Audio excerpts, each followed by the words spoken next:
Hey guys, welcome back to Daily Insomnia. This is episode 350 coming to you pre-recorded from City Boy Studios. The famous City Boy Studios. Come in with you with a little tequila in our veins. Strong. A lot of, right for here, me, it's a baby, lot. Right here, baby. Yeah, Right in you know what I the mean? vein. I just Talking feel about that. a little bit.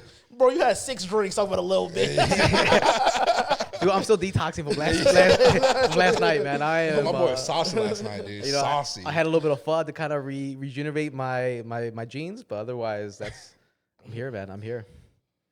We have a very special guest. Dude. Let me just say one thing before Go you ahead. bring him up. It's gonna be on our Demon Hour comedy for this month, January 24th, 7 p.m. at Lake and Lodge. Come out. I'm gonna tell you this right now. Before Gamal brings you up, says your name, gives you all your credentials. Yeah. We had a pre-podcast. We fuck with you heavy already, bro. Yeah, we do. You know what I mean? It's like right away. It's like in the pre-podcast, that's when we get the vibes. Yeah. We figure out. We go like, oh, you know what? Let's see what this person's about. And dude, out the bat, you came in. They're like, oh, I know this guy. Yeah. I'm How like, energy on their eyes go. I'm like, not timid, willing to talk about anything. Let's Yeah, go. I'm everybody's cousin, dog. Yeah, Yeah. I'm like, you remind me of a friend of ours. I was like, oh, it's You were invited to the carne asada, bro. That's what it is. That's all I ever wanted to hear. Thank you. That's all you wanted. But let's do it the proper way. Gamal, who's on the podcast? Guys, we have one of my favorite comedians today. His name, or the nickname, is the White Person Whisperer. He is the producer of the Big Black Comedy. In the studio today, Melvin Stewart. This is where we get a little clap. Okay. I don't know if I'm gonna add the clap emoji. Yeah. Exactly. I didn't know if you were gonna add sound effects like that. We're gonna put a video applause. Yeah, applause. Yeah, exactly. Applause. Yeah, exactly. Thanks, man. Thanks for coming on the podcast, bro. Man, thank you guys so much for having me. I don't think you realize like how special opportunities are like this are for us as like up and coming comedians. Yeah. Like I really say that to y'all. Like regardless if this video gets 100 views or 75,000 views, the fact that you had me on the show. Put that in the fucking world, man. Put that energy out there. Yeah, right? the fact that you guys had me on the show, I am immensely grateful for you, and it will always like leave a stamp for me in my comedy career. You know what I mean? Like, hey, you know what, dude? I've never heard someone speak so beautifully like you, dude. You're buttering me up a little too much. Dude, I mean, you gotta. I'm grateful for every opportunity, and when I say that shit, I really mean that. Like, people say they're grateful, but I have no problem telling people how grateful I am. But it's like we'll see how grateful you are when it comes to like after the podcast. We're like, hey, do you want to share the clips? You want to? I'm all the way in, dude. The amount of people like, and we do it on purpose. We'll have a comic on. Having conversation prior, be like, you know, the one thing that bothers us about comics that they don't want to promote the shows. You know, we'll give them the clips, we'll give them the flyers, everything, right? Yes. And then when it comes to the moment where you're like, hey, this is where you perform, right? You're getting paid to do the show, but you're also getting paid to get people into the fucking place, right? And they don't do it. I'm just like, didn't we? And then they'll be like, oh yeah, man, we're all about that life. Like we gotta promote everything. And then the moment comes and they don't do it. I'm just like, they don't do it. Yeah, you shall talk, man. You guys don't talk. Major letdown, and it's just you're only as good as your word too. You know what I mean? And I think it says a lot about you as a person. Yes. You know what I mean? If you're willing to lie about the little things, what else are you lying about? Right. You know what I mean? That's no shot at nobody directly, but it's like one of those things where we all trying to make it, dog. Like we're all trying to make it. Yeah. Especially when there's already pre-made material that you had no work to do. Yeah. At all. Pre-made material, all you gotta do is say, click, yes, we collab, collaborate, and that's it. call a day, and if things work out, awesome. If don't, never even matter. Yeah, so, exactly. It's like it's crazy because it takes 3.5 seconds to hit that accept, collaborate, or to add to your story on Instagram. But it took 45 minutes for that clip. Exactly. 45 minutes just for us to add the clip. Yeah. Think of the pictures, maybe little sound effects here, there. Yeah. Boom, 45 minutes. All of that, and like if you truly gotta be grateful for that, especially when people do it on your behalf. Yeah. Like you know what I mean. Like I'm all in. Like if you want me to share it, I'll share it. If you want me to fucking post it on my story, I'll post it on my story. If you want me to send it to my fucking mama, I'll send it to my fucking mama. Like you know. Because at the end of the day, by you doing this, you are giving me an opportunity to promote myself more. Is the idea of all in a myth for some people, man? Because some people so, say, hey, I wanna be the next Dave Chappelle, but yet there's no work ethic. Dave Chappelle does free shows at the park. Exactly. Think about all the shit. Yeah, think about all the shit that he did when he was crazy and he disappeared. Like Dave Chappelle popping up at comedy clubs for free and doing 6-hour shows. You know what I mean? Like, it's like commitment is real, man. And it's just like, you got to be as in as you can be. You know what I mean? And this is my thing. All in is tentative. Like, it's subject to change depending on the context. Because, like me, I'm a nigga, I have 3 kids, and I'm married. So my all-in might not be your all-in. Right. But you still got to be willing to give your own individual all-in and figure out what that means. Yeah, it's like, even if you're only 30% in, give me your full 30%. Exactly. Yeah, for sure. You know what I mean? Like, for sure. Because make that 30% feel like it's 115%. yeah. You know, and I feel like it's your responsibility as a comedian and as an entertainer in general. Because at the end of the day, what I'm here doing with you niggas right now is selling myself. Yeah. Like I said, whether 1,000 people or 100,000 people see this video, I need them to know who I am. Yeah. So it's like, Hey, Melvin Stewart, the white person whisperer, bro. yeah, Gordon Ramsay lookalike. Yeah. I feel like I'm at church and I'm just like, Preach, brother, preach. preach. It's Sunday, dog. Yeah, Sunday. Yeah. It's Sunday, Lord's dude. Day, baby. Lord's Day, Day. dude. Yeah, no, man. It's like, and that's the thing, dude. Like, because this can be a symbiotic relationship. Yes. Like, we can all benefit. Like, if you do well, dude, I'm like ecstatic. Yeah. You know what I mean? Because maybe a little bit of that trickles my way. Not and not that I'm over here like, oh, come on, Yeah, right? yeah. But people are like, oh, I loved him. I love his stand up. Oh, he's on the podcast. Yeah. Oh, let me go watch his. Let me go check the podcast. Yeah, let me Yeah, go check his the whole podcast. podcast Oh, is it's hilarious. funny. These guys are cool, Oh wait, you know what he's I'm gonna go on a Demon Hour too. Oh, cool. I'm gonna go check him out Demon Hour too. Exactly. It's like it's just hey, look, we all game from Full this. circle, baby. It Full can, circle and it can conversation. be, and it has to be your willingness to accept that possibility. Yeah. And that's why you're like, hey, I will do whatever you want me to do. At least when it comes down to the social media shit. If you need me to share it, I'll share it. I'm not ever gonna turn down a collaboration. I'll post a flyer. I'll do all of that. You know what I mean? Because it's like at the end of the day, I know certain comedians get to a level where they don't necessarily need to do that, and like I'm not at. Let me ask you this: what level is that, though, man? Because they now. This is not. No, hey, nobody's at that level. Yeah, Ain't that's no- what I'm saying. You know what I'm saying? If you're doing, your hometown hero in Chicago, you're not that level yet. I You're agree. not. I'm sorry. Right now, your whole mission is, guess what? Get views. Get as many Exactly. people to know your name. Yeah. That's Yeah. it. That's it. And Yeah. I don't know where that level is, man. I think it's like one of those things where like, it comes down to the deeper statement of, the world ain't black and white, it's gray. Yeah. You feel me? So it's like one of those things where like some people just feel like they don't need to. You know what I that's mean? And it's just crazy, like, dude, and it's crazy because like at the end of the day, you can't step away from the fact that like, you guys, when you book me on Demon Hour, you're giving me an opportunity. You are physically putting money into my pocket. Yeah. You are doing something for me. Yeah. And in exchange, I am going to do the best I can when I do your show. It's like you said, it's a symbiotic relationship and it is a business agreement. Even if it is not, even if there's no contracts, even if it's all through Instagram and it's just like, hey, bro, you want to do the show? But word of mouth means so much more here than a contract. It does, right? yes. Because I'm taking like, dude, we've and this as someone who's run shows as well, that a lot of comics, dude, we book comics months ahead. Yes. We were. You know what I mean? Like right now we're booked all the way up until like almost April. Me too. Right? I'm like fully booked until Right? like May. And then we'll have comics that will show up and be like, a week before. the week of. Yeah. The week of. Yeah, They'll you be know like, that week of, they'll be like, oh, I'm sorry, I double booked myself. Yeah. I'm like, yeah, but we booked you 3 months ago. Yeah. So how'd you double book? Yeah, how did you double book? Like, yeah. did you not put this in the schedule? Yeah. And they're like, oh yeah, but I gotta go do this one. And then I'm like, hey, and you're picking that show? Yeah. Over yeah, us? For some. Yeah. You know what I mean? It's like, all right. Like I said, ego aside, I'm like, hey, dude. I mean, we're doing better numbers than that show. Yes. There's more value here. There's gonna be More over value there, here, and you know you're getting paid a high end pricing because we pay, pretty high up there compared to, and like this is like I'm not talking about like $1,000. I'm talking about like Yeah. But we pay yeah, right. for We sure. pay what makes sense. And you're gonna go do a free show, and then we're gonna record a set for you and give it to you for free. Yeah. We're great quality. And great you're not quality gonna set with record from your iPhone 8. Yeah. Dude. Great. Have fun, dog. Yeah. The Exactly. iPhone 8 taking What, straight. cracks now, screen? dude. Yeah. Have fun, dog. Yeah. Yeah, cool. But that's what I'm saying. I don't know if people like think of the value of it, or they're just once again like, hey, I already committed to that one person first, so I'm gonna go with that person, which I understand. But you should have this scheduled already. because very few people are booking 3 months ahead. Yes, especially at this level. Yeah. Like, especially at the level where you're like, you're mostly only doing shows in the same. Oh, dude, where we have it scheduled ready, like, hey, no matter it's 10 tickets, 1 ticket, 300 tickets, this show goes on no matter what. Yeah. Boom.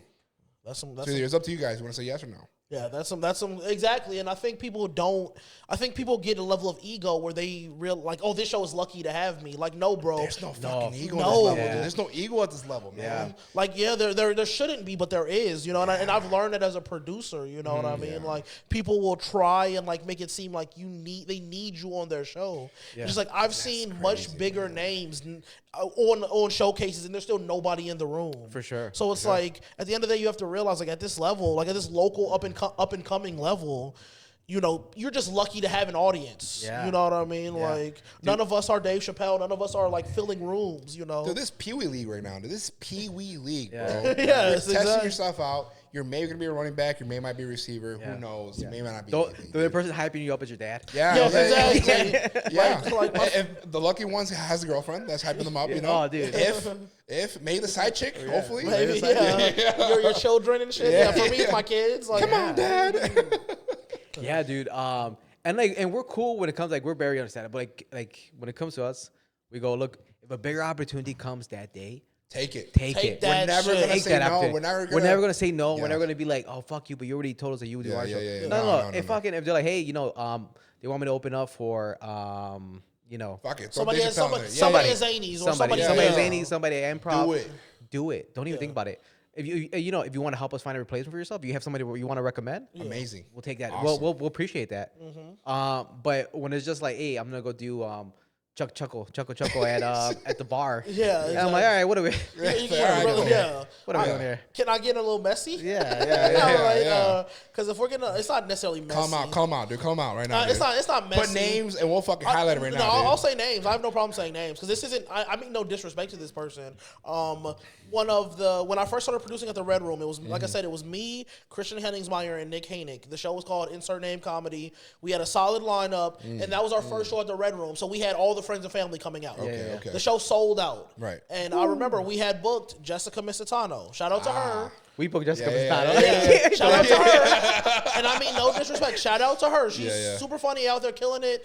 Those little sketches she's been doing with Heath Cortez or that little midget white dude are hilarious. And she's been making moves. But like when she dropped our show and I saw her picking up a show at the Lincoln Lodge, I was so fucking heartbroken and disrespected. I'm like, bitch, we got 50 people in this fucking room. Right. Sold out. Yeah, this will be a great show for you. Yeah. And like, I'm not saying the Lincoln Lodge isn't putting out people, but I guarantee you our show this night at least did better than the show you were on. Right, And you really picked that show first? Like, Dude, I'm starting to see a track record because we had her Demon Hour comedy. Yeah.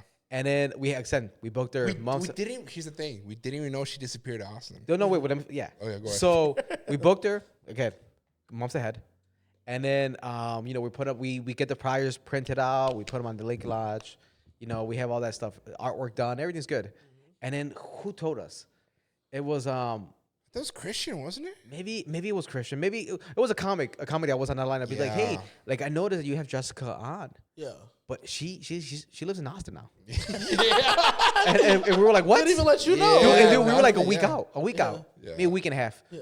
And we were like, oh, she's not in Chicago? He's like, nah, dude, she moved like last month. I was like, is she flying in or something? Like, And that's the- cool and- too. You know what I'm saying? and they're like, nah, dude. And I'm like, I get it. She's gone. I get it. She forgot. It's not a big deal. It's not a big deal. But I was like, hey, it would have been nice a little heads up. Yeah, for real. And it's just like I said, there's no disrespect to her at all. It was just like, no. as a producer, that was like the fourth or fifth show I'd ever produced. It was very shaking for it was like, you know, very like, like, oh, this is what happens. Like, you know. Oh, hold up. We are at not Lincoln Lodge. I'm sorry, at Mariela's. We had a person who's supposed to be kind of like the headliner of the show. Never showed up. Told me, hey man, I'm 45 minutes out. Yeah. Already late as it is. Man. And you know, and he's like people like him. Yeah. He's a big person right Yeah, now. Maybe we can. It's a city. Maybe you can. We're tell not me off throwing his camera. name out there. You know what I'm saying? Yeah. Can we throw his name out there? We can beep it out. We can could. beep it out. Yeah. Yo, just What's leave his? it. What's his? What you know his name? Fuck. I don't even remember. Can you look it up? Can you look it up? I unblocked. I unfollow him. Dude. Oh, it was he had hurt y'all feelings that bad. Yeah, because we were running late on the Yeah. show.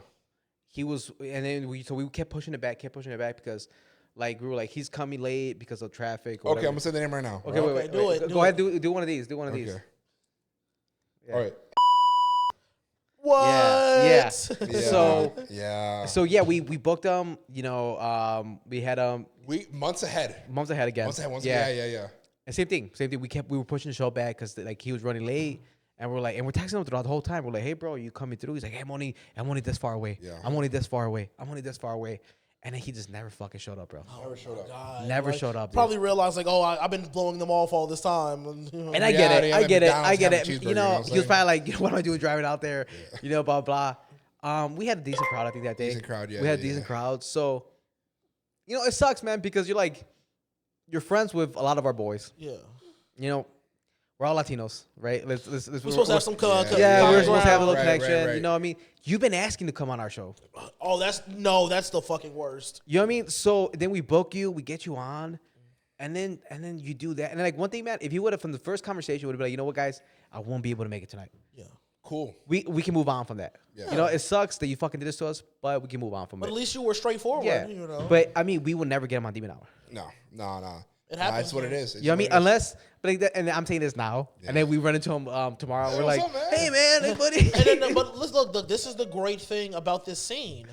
You don't need him on your show. You don't need anybody on your show. We got Melvin. Yeah.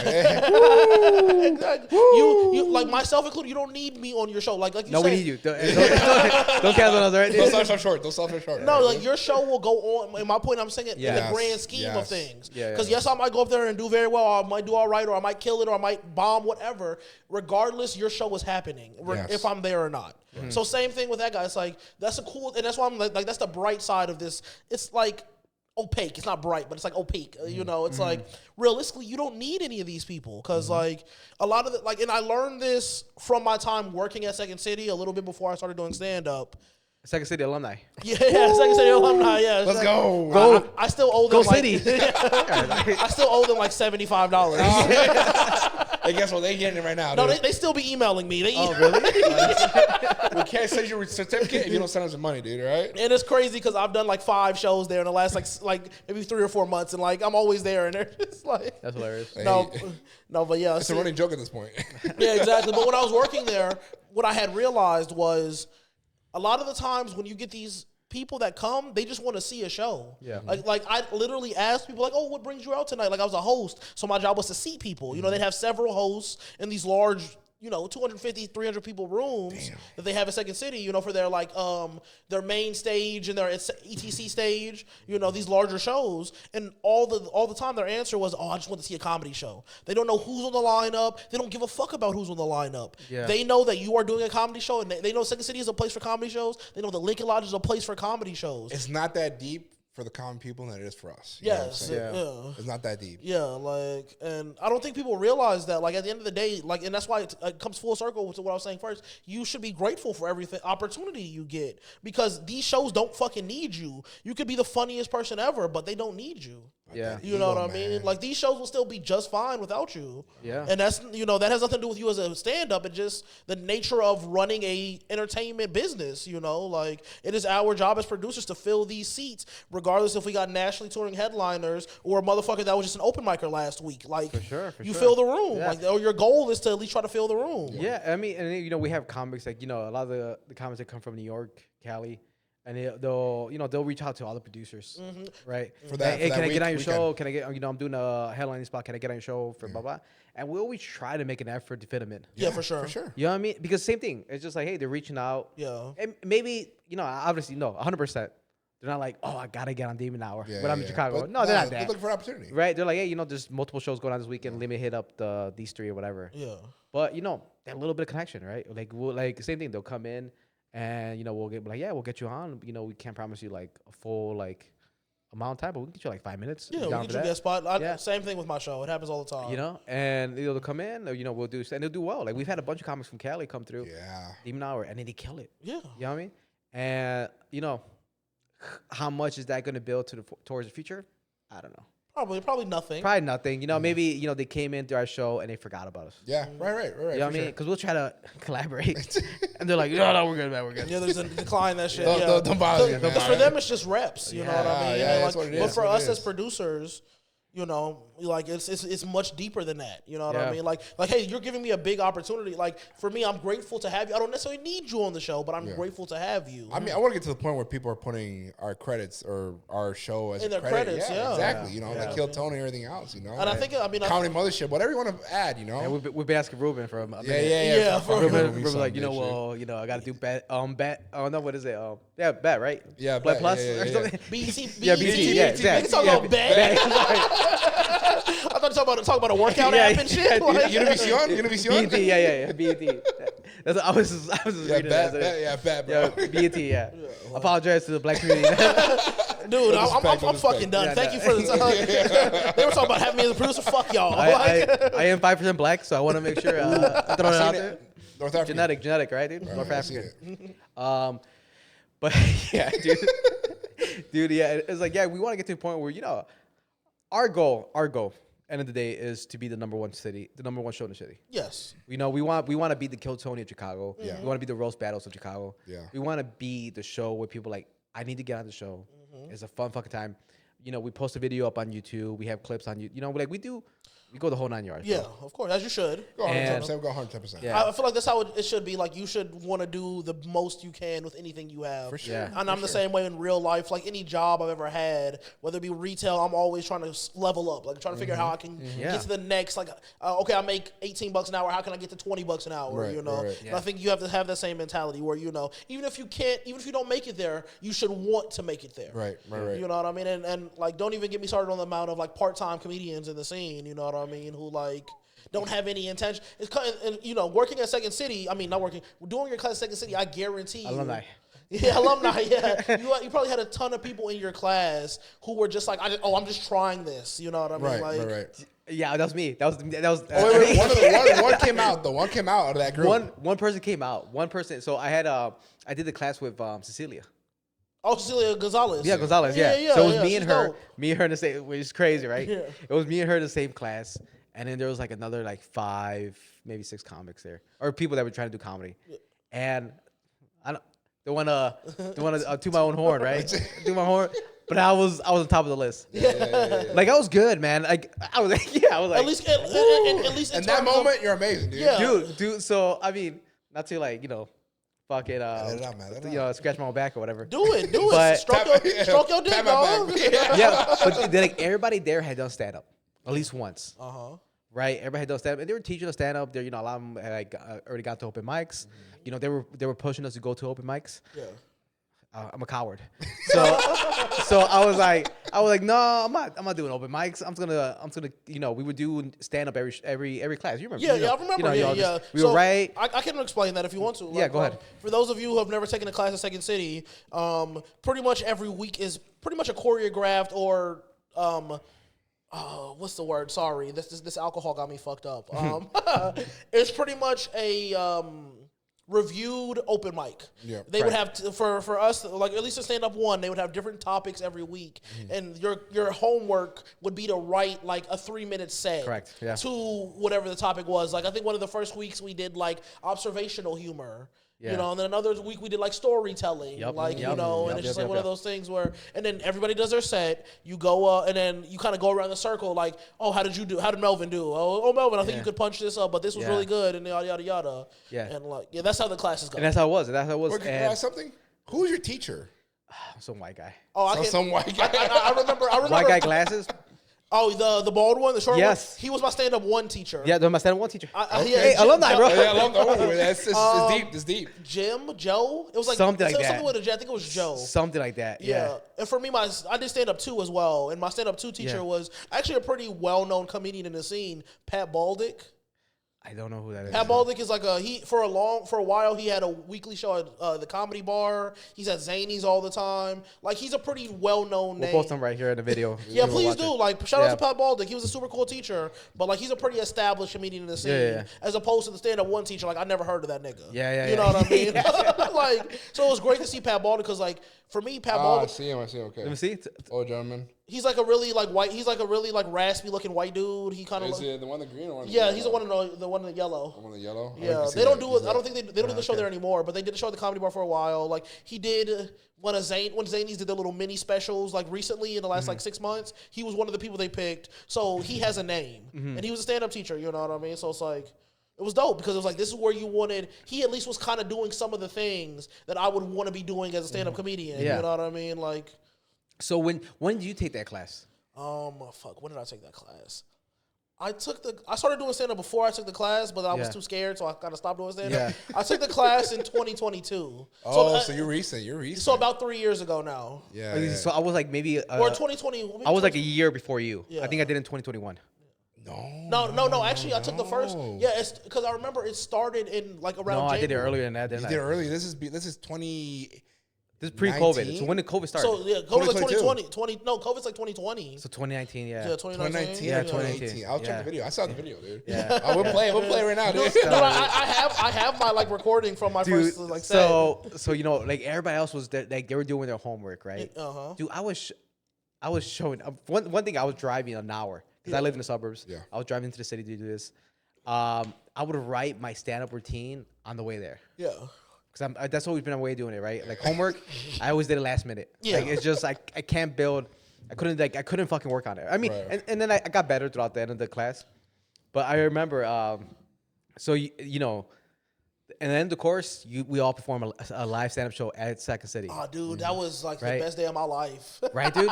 I remember. Sold out. It was packed. Sold out. Packed. Everybody has their family there. It's like, you know, a family show. It's all friends and family. Friends and family. Everybody's there, very supportive. People are like cool, right?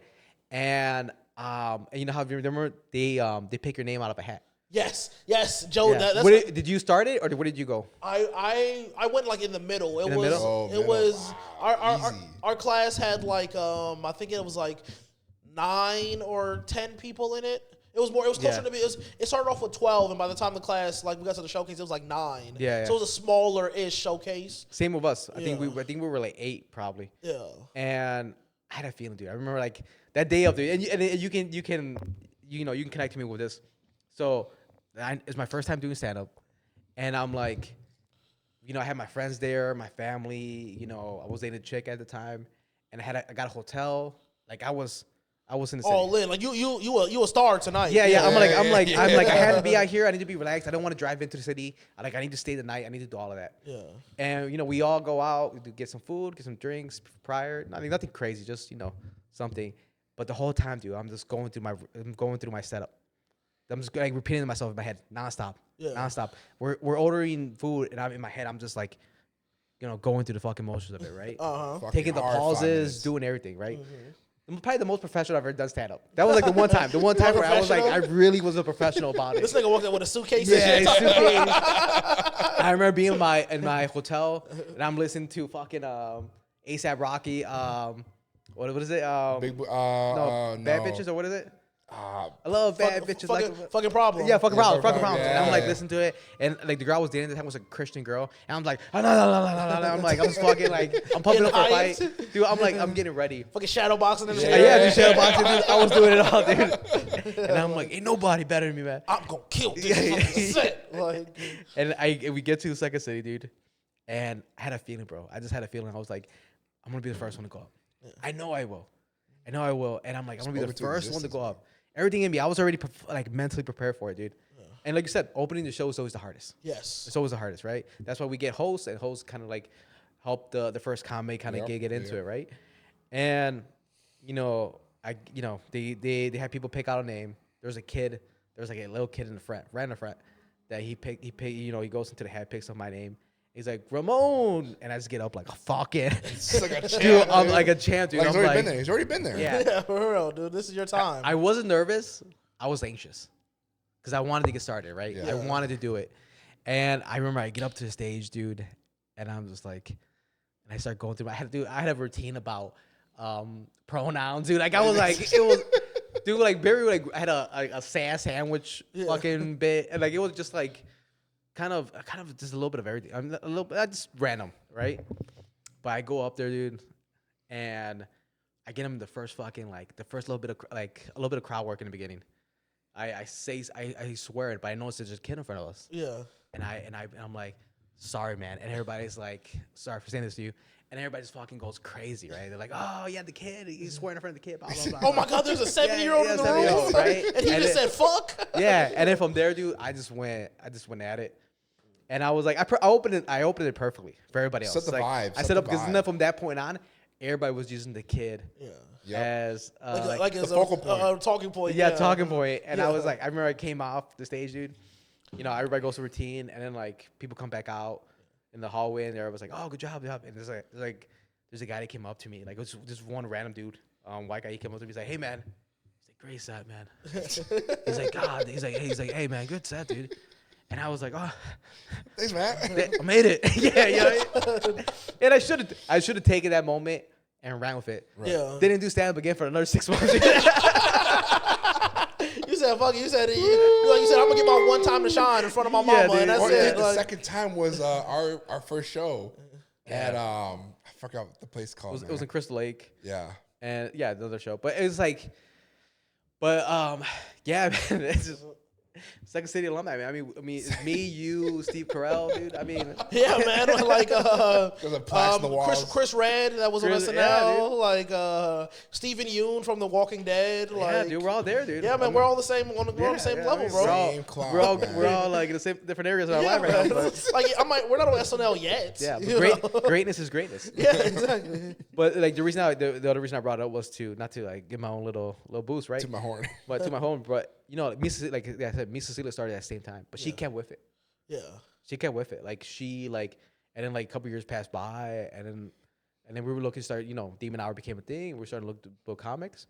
And I'm like, oh shit, Cecilia's still fucking doing it. Yeah, making moves. Yeah. Yeah, man. I would say like there's nobody left from either of the two classes that I took. I took stand up 1 and 2, and there's nobody left still doing comedy. Like, or if they are, they're like occasional open micers. Like, there's nobody like I'm the only one from either of those two classes that came out where I'm like actually looking to grow as a comedian. Like, I'm getting booked on shows. I'm producing my own shows. You know, I'm doing everything I can. I'm trying to get shows in other states. Like, you know, and to me it was crazy because, like, you know, like, yeah, it was dope to do the class, but like, bro, you paid $400 for this, and you only planned on doing this one showcase. It was $400. Yes, well, for me it was. I think it was like 200 or something for me. For me, I was working there for, like I said, at the time. So the first class was free. Okay. The second class, they gave me like a discounted rate, and it was like half off. So first class was free, second class was like $200 as opposed to $400. Okay. Yeah. And like, so to think about how many people like had like 1 foot in and 1 foot out, it was like, wow, that was like, it was like kind of crazy for me. Yeah.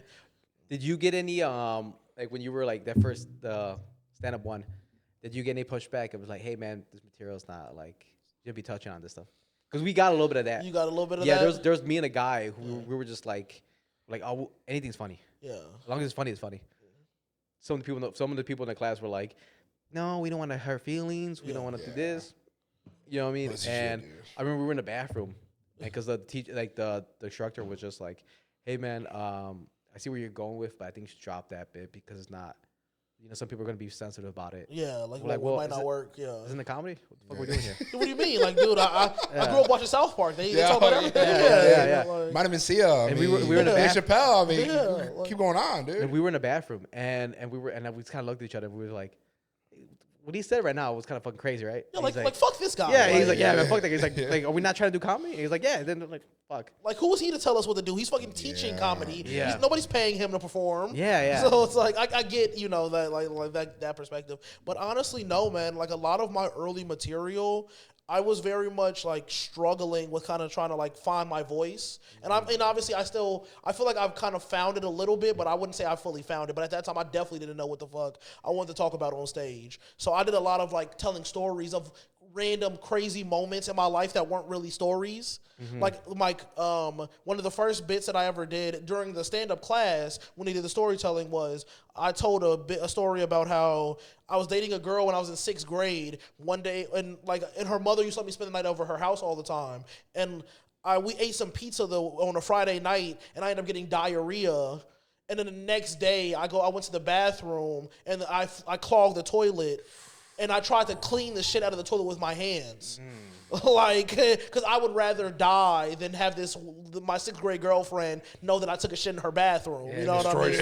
Respect. Destroyed it. Yeah, like, you know what I mean? So, like, but that was like one of my first like bits. Like, it was more so kind of like me trying to look at my life and like think about, oh, this might be funny on stage because there was this funny moment. But whole time, it was like, oh, that might be like a 1-minute joke as opposed to me trying to stretch out this joke over 5 minutes. You know what I mean? Yeah. And there was a lot of that on my end. I didn't start getting into any of the really edgier stuff until I really started taking comedy super seriously, where I was like going to open mics and trying to get booked on shows. Is when I started trying to like lean into the more like, you know, because like I said, I'm a South Park kid, man. I'm legit I'm a family guy. Like I used to watch these shows on an almost daily basis. Yeah. Like people say that they, you know, came up with this stuff, but it's like I really did come up with this stuff. So like for me, I'm fully down with like all the wild, crazy comedy shit. Yeah. You know, there is a line where things start to get kind of borderline hateful and uncomfortable. 100%, yeah. But like, hateful shit. but I'm fully okay with a comedian on stage trying to get to that line. Yeah. You know what I mean? You know, so it's like,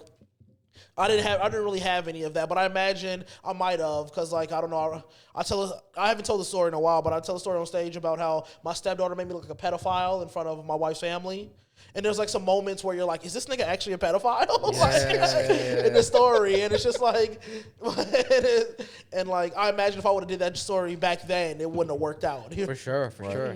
I mean, I did one. I like one of the ones that we were like some dramatic that happened to you, and try to make it funny. Oh yeah, right? I remember that. Yeah, I remember that. Yeah. And I was like, when I was a little kid, you know how they used to be really popular to like swing all the way to the top. Yeah. And then you would jump off. Yeah, you remember the shit? And I'm like, I was an idiot. The joke was that like I was an idiot because I didn't realize that you're supposed to jump into the back into the playground. Yeah. I jumped the opposite way. I I went into the grass. And then not only that, but there was a fire hydrant right there. So I'm like, I jumped up, and I was a child, bro. I was like maybe like, 5, 6, and I jumped off all the way from the top, and I landed straight in the fire hydrant, and that's where I got this like scar right here, and I hit it, head first, busted my ass, dude, blood draining from my forehead, dude, and we used to live in an apartment complex, and the playground was like, still like a decent walk from my actual apartment. And I'm telling the story, and I'm like, yeah, I had to like crawl back. I was like scraping against the walls because I was like concussed. Yeah, disoriented. I disoriented. I didn't know where I was going. Nobody was helping me out. Yeah. Nobody gave a fuck. Nobody gave a fuck. A little beat Mexican kid. Just another Monday. Just another Monday. He must have just got off of work. Yeah. That's just a little bean, dude. Yeah, just a little bean bleeding, right? And I'm like telling the story how I got back home. My mom opens the door. She sees me covered in blood, throws me in the bathtub, blah, blah, blah. And I'm done with the story, and I'm like, and I thought I was making it funny throughout the whole time. Yeah. And they're like, hey, man, that wasn't funny. I'm like, what?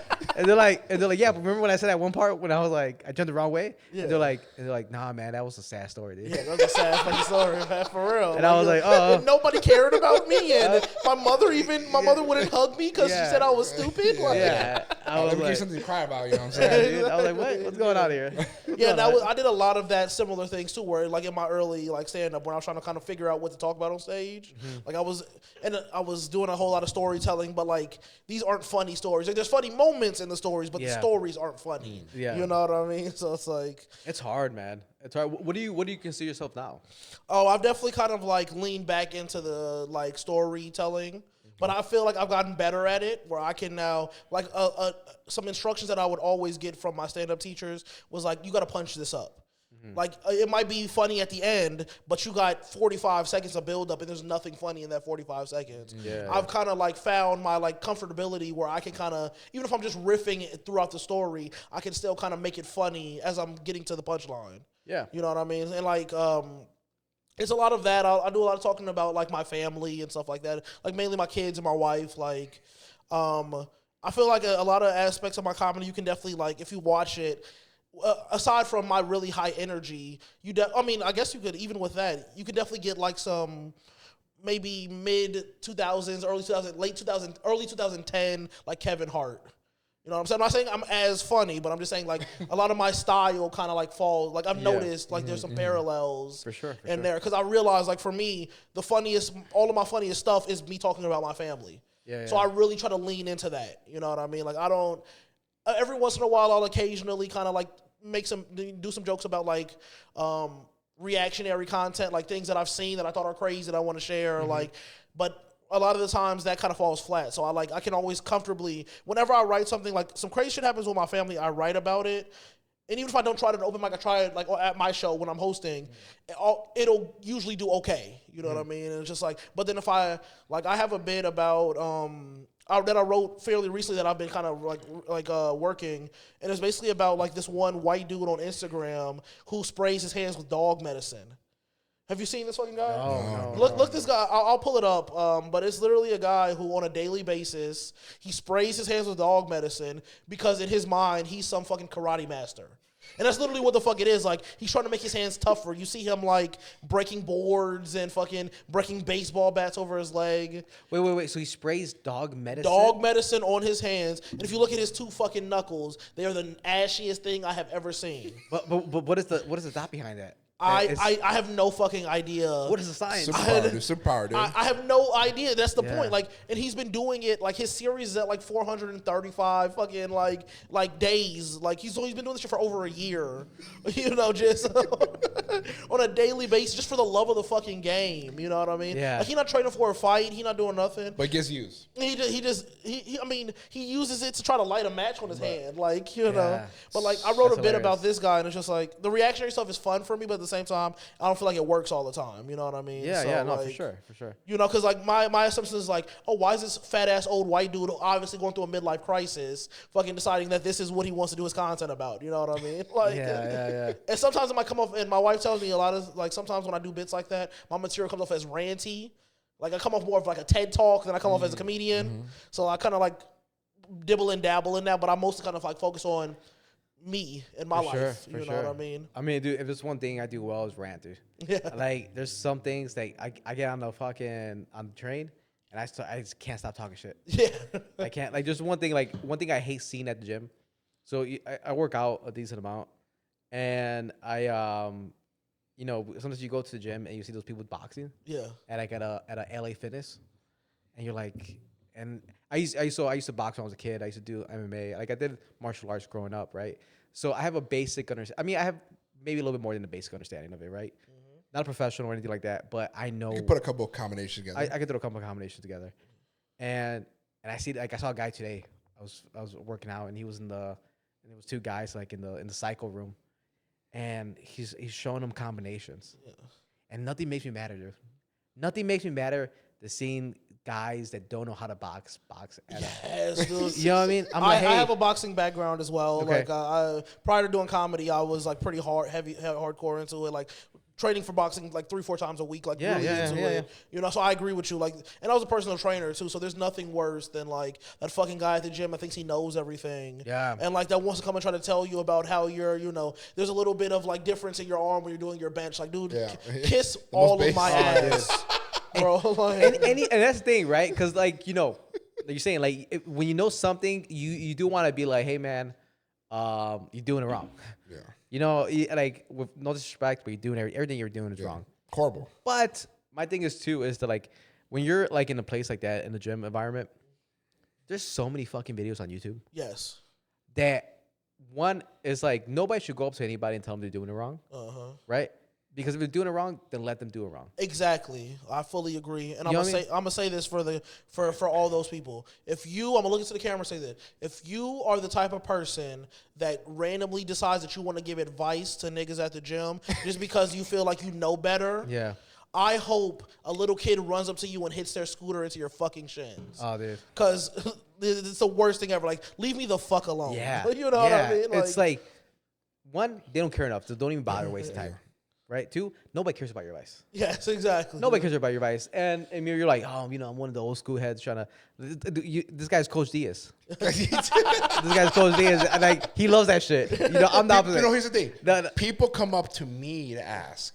Because usually when I do my bench days, But you I love like it. doing You it. love it. It strokes Oh, they're you, fucking dude. kicking me. Yeah. I like doing my bench days at different gyms, you know what I'm saying? Because, you know, I usually go for over 400 pounds. You're probably looking at right now, my max is 435. Nice, cool. Nice. People see that and like, how did you get there?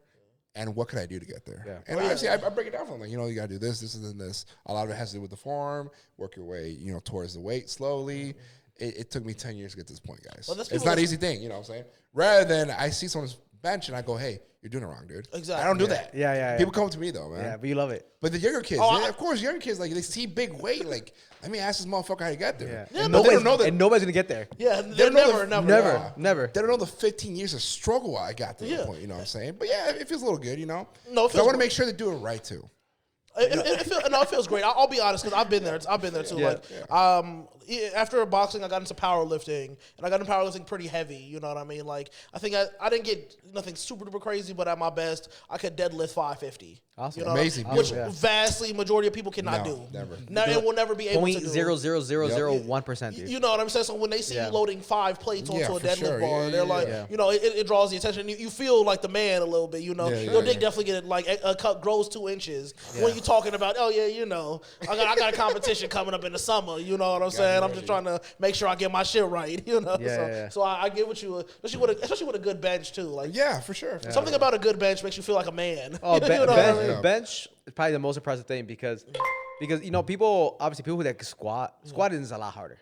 That lifting, More squatting. people can bench 225 than can squat 225. Yeah. You know what I mean? And that's a sad reality of it, Mm-hmm. right? But when you see somebody putting on 3 plates on a fucking bar, and they're benching 315. One thing is seeing somebody do 245s. Yeah. Because that's rare as it is. Yes, it is right? immensely rare. It's immensely rare. And then you have a person who does 3 fucking 45s. And now we're talking about you're an Olympian god. Oh, yeah. You're fucking Zeus. Are you a demigod? What's going on here? Yeah. Oh, dude, don't hey, my boy might be weighing 170, but he puts up 315, dude. Oh, I didn't want to mention that in the podcast. You know let's keep stroking his fucking ego. I keep that shit personal. I didn't want to talk about the podcast. That's the one thing I don't want to talk about, right? Yeah, no, do it. What's your max, bro? Like, remember, I used to be a powerlifter. I've competed in 3 different competitions. Like, oh, that's nice. Yeah, I benched 315 for the first time a couple weeks ago. Nice, that's what's up. And you're 170, so that's amazing. I'm 178. But still, though, you're like 180 benching 315. Like when I was in my peak shape, I was like 220 benching 375. Yeah. So 220 benching 375 and 180 benching 315. You're vastly That's what I higher. always say. That's what I always say. You're a demigod, man. Yeah, man, you were out here, man. I'm just an angry little Mexican dude. Okay, so then if you're an angry little Mexican, then what's your squat then? Because you gotta work on the legs, right? We use body weight, right? Hey, does anybody have to take a bathroom break? This nigga said his squat is 15. Yeah, my squat is negative 45 pounds. Yeah, exactly. My knees. My knees. I'm trying to protect my knees, bro. I mean, right now garbage, to be honest. No, but even when you're lifting even heavier, So what was it when you were at your best? Oh, at my best, I think I got a 305. 305, nice. 305. Well, your deadlift was a 405. My deadlift was 430. 430. Yeah. I mean, I hit the 1,000-pound club. Total, yeah, you know what I'm saying? total, yeah. Especially once again, you being 180, like stuff like that is immensely more impressive. Like I've been heavy my whole life, so even when I got into shape, I was still heavy. I was still a heavyweight, quote unquote. So it's like, these things aren't as impressive. They're, so you gotta don't be afraid to stand on that shit a little bit. No, I know. I always joke around though, because we all do this for the glam of we want to appeal to the opposite sex, right? Yeah. But the only people that hype you up are men. Oh yeah, man. That fucking sweaty ass overweight dude is so fucking happy for you. But that badass bitch who always is wearing not enough clothes don't give a fuck about you. Oh, dude. I see the softest dudes, dude. The softest dudes, man. And I see them with these badass women, dude. And I'm like, oh, I can fuck up your boyfriend. Yeah. In all aspects. There's nothing that dude could, like, if we were back in caveman days. Yeah. Oh, dude. And I wanted to take you for me. There's nothing that guy's gonna do. Physically, he could not stop me. There's nothing he can do. There's nothing he can do. Him. You're lucky in this 21st century because otherwise you're coming home with me tonight. Yeah, exactly. God damn. You already talking about kidnapping and shit. I will provide for you. With your permission. With consent, exactly. Yeah, with your permission. Madam, please. It's either yes or yes, you know what I'm saying? When are you this strong? But women don't give a fuck about that, dude. No. They appreciate a good body, but they don't understand the numbers. Like, you can tell your girl, I bench 375. Yeah. We're talking about 0.00000000001%. And she like, oh wow, good job, baby. Of the world. Yeah. Not LA Fitness. No, of the world. Yeah. These are numbers that people don't even sniff. Yeah, never. Right? And they'll be like, oh, that's cool. Yeah, exactly. they don't care. Good for you. Like, I'm glad you work out. The only thing she's worried about getting her ass fat. That's all that she has. Exactly. How's my ass look? Well, it looks amazing. Looks amazing, baby. Yeah, exactly. Keep going, all right? Yeah. Like they either worry about that or they worry about the fact that they can't do nothing, you know. And then it instantly becomes about them. Like, you can bench 375, but oh man, look at me when I do the bench, I can't even do the bar. You know what I mean? Yeah. So it's like you just push bitches away when you try to be when you try to be strong. You know what I mean? Like, no, there was a woman at the gym today, and she was like, she had like that kind of CrossFit body. Yeah. But she was throwing up like 245, dude, on squat. Like nothing, dude. Love it. I love to see it. Me too. And I was just like, it's attractive, man. It's attractive. dude, I'm like, hey, let's breed some champions. Yeah, man. You know what I'm saying? Let's make, Give me some a chance. babies. Give me a Let's make some chance. babies. You know what I mean? Yeah, It's a strong ass kid. Yeah. Bro. He was going to great weight his lift into a whole new life. Great lift. It's like our kid's coming out of the womb benching 225. Exactly. You know what I mean? Testosterone over 1,000. He's already halfway to the 1,000 mark. Exactly, bro. Like the fuck, like they're already signed up for the Mr. Olympia. The Oh, fuck, dude, you already know. You already know, man. Yeah, no, there's a little bit of that. You know what I mean? I'm single right now, but when I think about And ready to mingle, ladies. Ready to mingle. remember, this nigga benches 17. Tell him. Yeah. But You can pick up 3 girls, right? Right now, right exactly. now. One arm. on my back though, I gotta go like Oh, this. yeah. Hey, if you got kids, he can lift them. That's all. But I do. Lift them away. Right? Get him some tortas. I'm anti-torta, dude. I'm on that slim. I'm on a diet. I'm on a slim diet. dude. Slim fast? Is it Slim fast, dude. But yeah, no, like when I think about like women like dating and like and ending up with somebody, like I kind of want a specimen. You know what I mean? Like I don't need her to be like shredded. You know, because I do like soft features on a woman. She is. You know what I mean? I like, but I just, you know, cats out of the bag, guys. We're almost not into big women. Yeah. That's Right fair. there? You saw know what I'm saying? More big bitches for me, nigga. But you know, Hey, pound that, dude. Pound that. Exactly. That's what I'm saying, You know what I bro. mean? Bring But on the big bitches. I'm not a big guy. So in many ways, girls, I failed you. You didn't fail, though. I don't have enough equipment for you guys. I'm not the kind of man that you want. You know what I mean? Because I might be able to throw you around, but I'm gonna be sweating through it. That's all right. I might You know what I'm saying? hurt They my gonna back. be sweating back. regardless. I'm not gonna hurt my back. You know what I mean? So there's men out there. You know what I mean? We're talking about the juggernauts, right? Yeah, the chick. the juggernauts. That are built for that kind of weight. I'm just not that. You know what I'm saying? I'm Fort not that. tough, dude. Fort tough, baby. Yeah. So when you see me on Hinge, don't click that you like me because it's an automatic no. I appreciate you, respect you, I love you, but I'm just not the guy for you. I am. You got to be too something to do something. I completely disagree with everything this nigga said. Like, I like something to hold on to. You feel me? My boy over here, he's a muffin lover himself. Muffin lover himself. Dude, all day, baby. Dude, this is supposed to be my big break, and you saying shit like that. Like, Salute to that, dude. I'm gonna lose all the big bitches. I love me some big bitches. No. Hey, they're beautiful to what they are. But Bro, just drop it. Just stop. Hey, you're an asshole, dude. You digging yourself into a deeper hole. You Bro. Just stop. misogynistic, bro. Hey, you misogynistic, son of a bitch. there's a BMI standard. I'm kidding. They're good the way they are. They have great personalities. Yes, they do. Yes, No, they they do. don't. No, they don't. Yeah. Oh, what do you mean? Not all of them, dude. Some of the best. You ever seen those fridges that stop pretty Oh, women from well, like, this difference is different. same levels thing, of the game, same thing, dude. Different levels. Some like look here. Think about this. Tell As him, a big tell him. nigga, ain't nothing better than food. Everybody like food, even if you're not big. You like food, don't you? I love food. Exactly. And what's more exciting, right? You see your girl and you like, hey, babe, you hungry? And her answer is always yes. Yeah, but I've dated athletic women that are always hungry as well. They always hungry because they got anorexia, dog. And low iron, dude. Starving, And low iron. starving can be two different things. Yeah, I don't know, man. I'm just not. I used to work in a hospital. For So you like, say you've seen too many people die of being fat? Is that no, that too. No. But Not enough, he says. Like I've seen every body type naked. You know what I'm trying to say? Like I know what everybody looks like naked. Like I've seen them all. Right? So I've seen what women of that category are naked. Right? Mm-hmm. Never tooted my whistle, dude.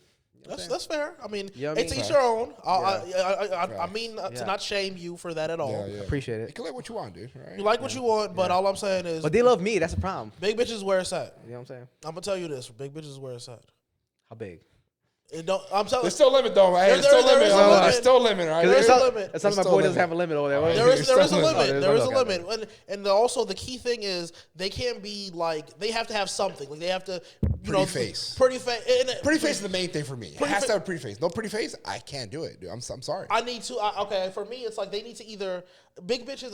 They can't be those big women who are like flat chested. Like you see a bitch that's like 300 pounds, but she wears like an A cup in her bra. Yeah, I walk away. Yeah, it's like you can't have exponentially more belly than titties or ass. Like either Has to be a one. balance, a ratio. Yeah, that's be a ratio. That sucks when you're that big and you have neither. Yeah. And there are plenty of women that are like that, and like Or there's some, bad body women out there. Like no hips. Yeah. All tight, no ass, and just The ones that are just like, I'm like, oh, dude, like, I'm sorry. Hey, exactly. hey, let's go hit the gym, all right? For real. Let's go hit the gym, ladies. Yeah, you got to. You know what I mean? But like something about them though. Like I mean, hey, and I'm gonna say this. Like I might regret this, but hopefully my wife ain't ever gonna watch this. Hopefully, if she do, we gonna have a conversation. But some of the best head I've ever gotten was from one of these tortas, bro. And like I haven't had anything to top it. Yeah? Like, like. Dude, they do it like it's their last But fucking meal. because they dude. need their to. last meal. It For was- sure. Okay, It's yes. kind of shitty to say that, but you're right. It is what it is. Yeah, It is Mom's what right, it is, Mom's right? right. Like they need to like Overcompensate. because a pretty woman can just lay there. She can just lay there and just look. I appreciate what I look like. You do all the work. I'm not gonna do anything. Yeah. I don't know. There's what I'm something saying? something I'm about not a even woman. gonna say anything, dude. Yeah. But think about it. Something about a woman like looking you in your eyes and like And being grateful? and genuinely being excited, Excited, grateful that she's in that happy, position. Yeah. and like, but like literally, like she's fucking like your fucking ball sack is in her mouth. Yeah. But she looks like she's at the fucking amusement park. Yeah, Tear in my eye, dude. Tear in my eye, dude. Tear in my eye. You know what? You know what they Beautiful. call him in the streets? What they call him in the streets. The keeper of the unwanted. the custodians. Y'all of making it the, seem like this nigga be taking in orphans and Oh, shit. dude. my boy. What's the one nickname we did last year? The King of the Mids. King of the Mids. King of the Mids. King of the King Mids. of the Mids, dude. Self-proclaimed. King of the Miz. Nobody. I didn't even give him that name, dude. So you fucking all the sevens. Oh, dude. No. Mids. We're talking about 7 down. A 7 is a Hey, great. between 6'7", 6'7". A 7 is a great fucking. 6'7", like, right? a 7, dude, is fucking fantastic. 7's unicorn nowadays. We're talking about like a 6.9 down to like probably like a 5.5. Damn, on a bad fine. day. That's Damn, a mid. what's a That's a bad mid. day. That's a mid. But 6 to 7 is But what's a 5.5? Like she looks so much like her daddy. Like I don't know. What Yeah, like, but you're really into her dad. You know what I'm saying? Your dad's cool, man. Then it works out then. Yeah. She's a 10 if you're really into her dad. You watch NFL. You know. You mean you're her dad with a vagina? I love you. What the fuck? Let's get married. The fuck? You know, me and your dad in the same fantasy league. We got up. Like I said, main thing has to have pretty face, has to have a personality. If I'm gonna stay, I'm gonna be by you for long Whoa, hours. so, hey, be nice. Now you're being mean, dude. Okay, if I'm gonna be with you for long hours, you gotta have some type of personality. I agree. We gotta vibe with either Marvel. We gotta vibe with what I say? I say Marvel with Star Wars. We gotta vibe with something. Yeah, just like On one. Monster Realm. Just One be, thing. That's it. just be open to watching one guess anime what? with me, and we good. Okay, there you go. And guess what? That's all you're gonna be at that point, though. 'Cause I'll say this much too. Big girls love you more. They do. They do love you more. Because I've seen this the way he's been loved. And I'm so here, like I got a tear, dude. They do. It's beautiful. Like I got a tear. 'Cause I'm because like, they're- I put so much more effort, and I don't get any of that love. and this guy does no effort and gets all the love, dude. I'm just like, And it's just a matter of if you want to even take it a little bit deeper. I was a philosophy major in college, so I'm gonna say that shit. drop it. Drop some. It's a matter. It's philosophical a matter of like coming from nothing and having something to fucking Damn. having something to really value. Mm-hmm. Think of like I said, like with this podcast, for example, like if you told me fucking 4 years ago when I was in high school having aspiration to do stand up comedy, that motherfuckers would be inviting me to talk about myself on their podcast, I would never believe you. So the fact that I'm here now is amazingly grateful. It's the same thing with that. Like like you may have come from these same pretty big girls might have been bullied their whole like childhood, called, even if they weren't fat at one time, they were still probably called fat. They were still probably Curvy and thick was not in until probably like 5-6 years ago, man. those things curvy and thick aren't the thing until you're an adult. Even as a teenager and a little girl, like because you get some women who have the same body type at 12 as they do at 22. You know what I mean? So it's like you might, but when you're 12, you're that little fat girl. But when you're 22, you're curvy or you're thick. You know what I mean? So it's like those, you just appreciate things more because you've dealt with the bullshit.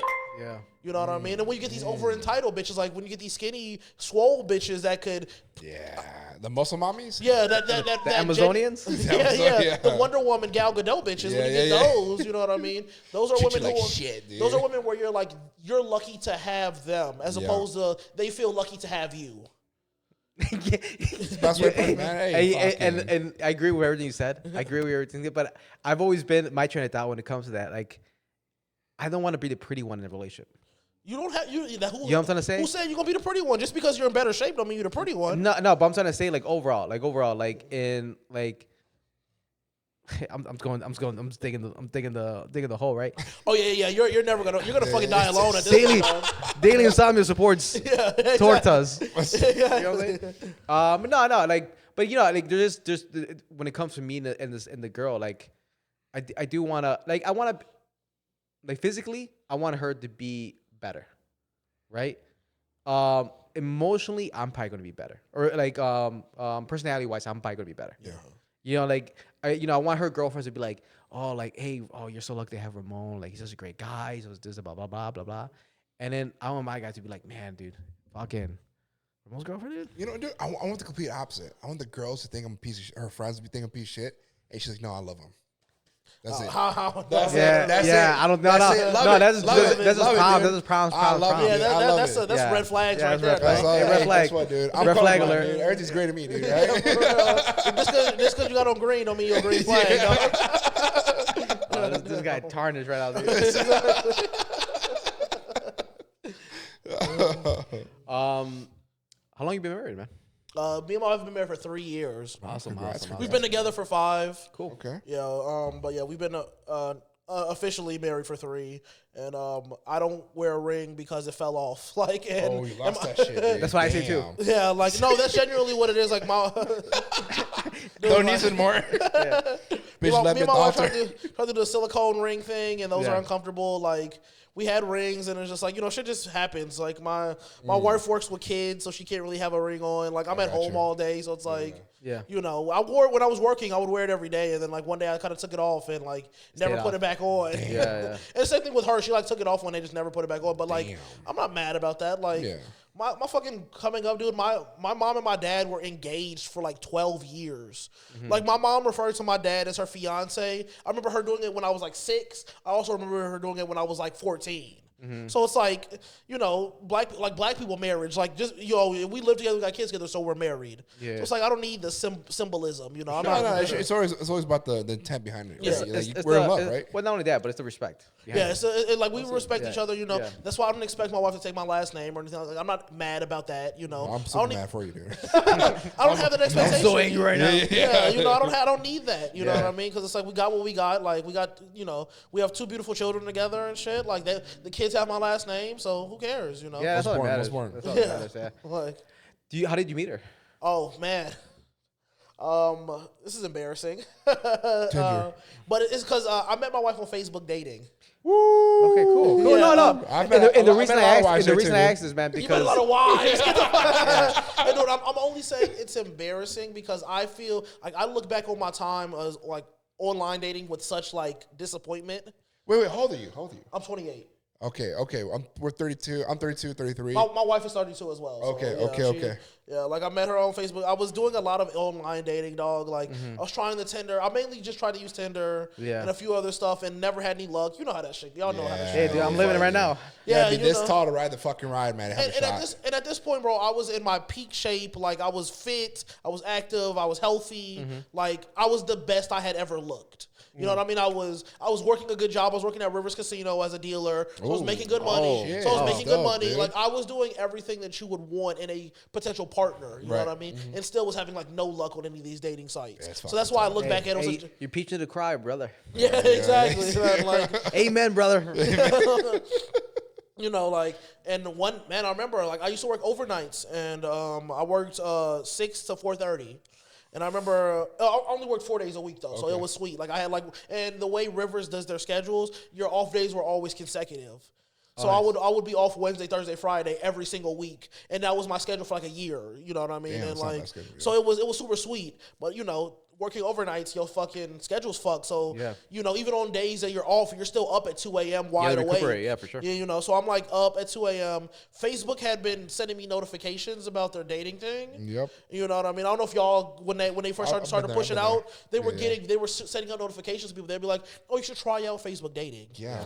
And you're like, Facebook dating? Facebook dating, like, something about Facebook dating felt like so low. Well, think about this. This is my thought process. Facebook dating first started as a way to destroy relationships. Yeah. And all of a sudden, like, hey, you know what? Let's put them back together. Exactly. Let's put you in front of some people. You know what I'm saying? Exactly. You know what I mean? This guy was a beta tester right here. I bet you.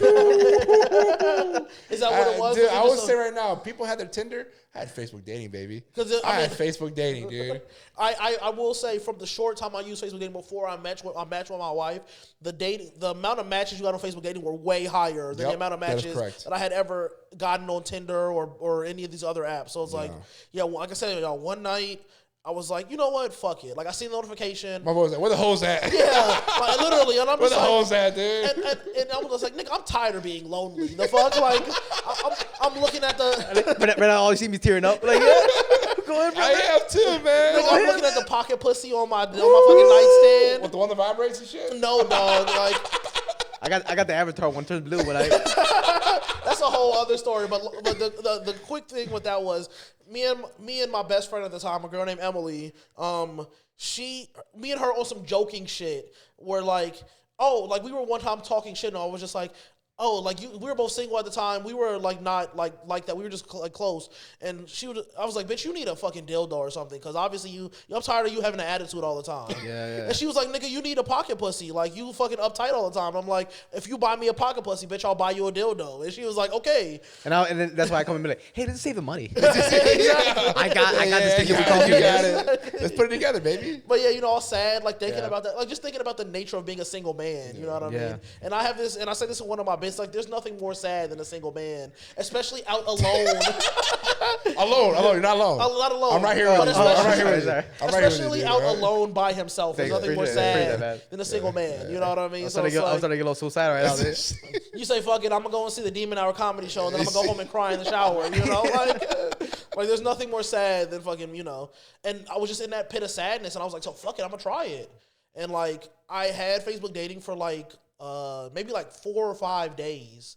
And in that 4 or 5 days, like I said, plenty of matches. I matched with like 5 different women. Yeah. And, you know, 3 of them like flaked. Yeah. One of them was actually super into me. And then I ended up matching with a woman that would become my wife. And and it was crazy because, like I said, we ended up it was different. You know what I'm saying? Like me and her matched. She had a kid, and I wasn't bothered by that because I had all my own money. She had all her own money, so she wasn't necessarily looking for somebody to father her fucking child. You know, she was just looking for, like, a partner, you know what I mean? Mm-hmm. And that's just where it went from. Like, a week. Do you remember seeing the picture or just seeing the profile and then thinking there was something there? Or was it just like, you know, I seen an attractive woman.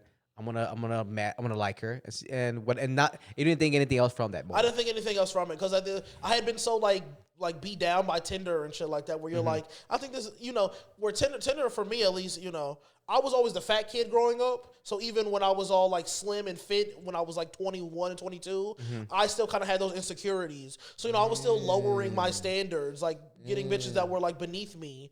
You know what I mean? That's literally what I was saying, dude. Yeah, like real shit, you know what I mean?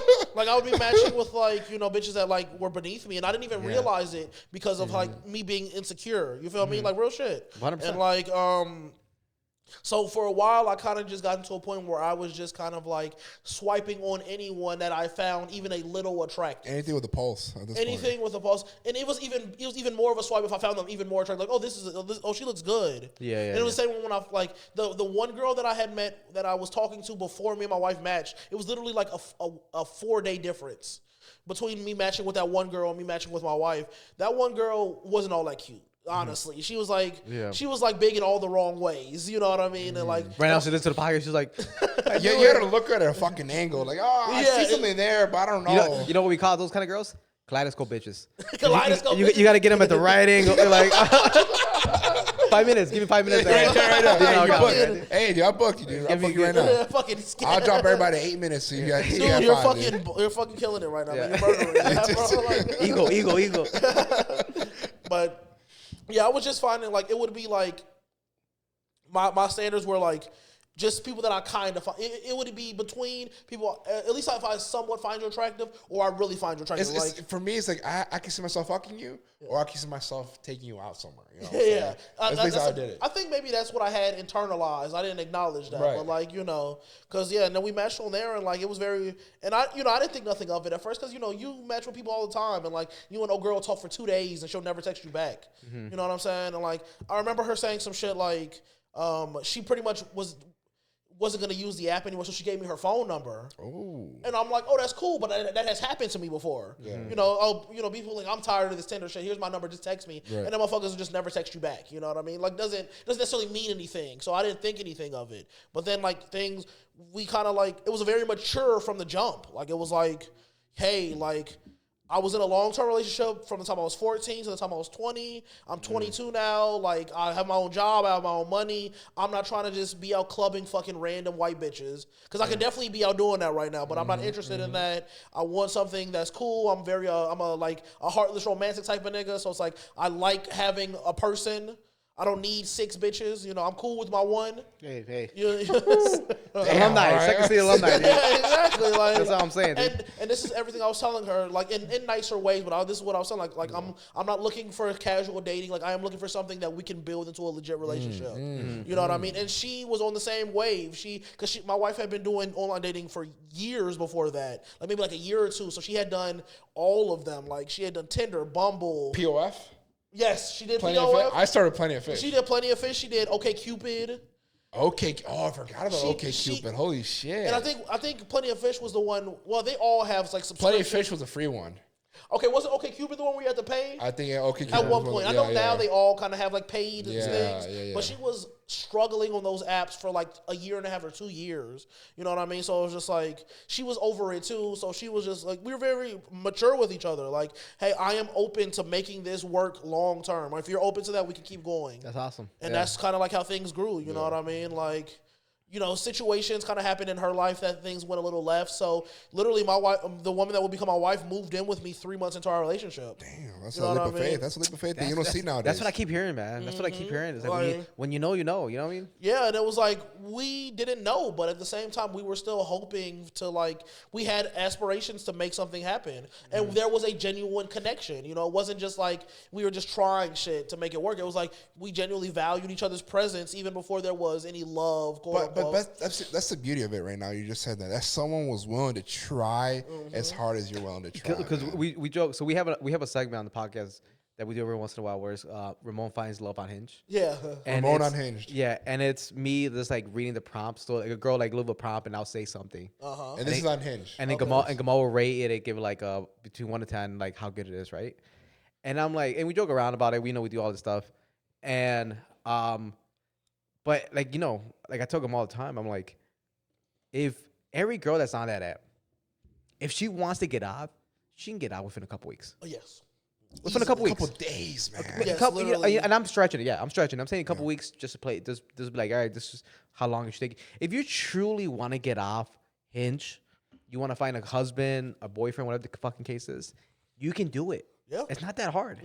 It's not that hard. There's a lot of guys trying. Yeah. We just don't have the power. We don't have the leeway to to be like, I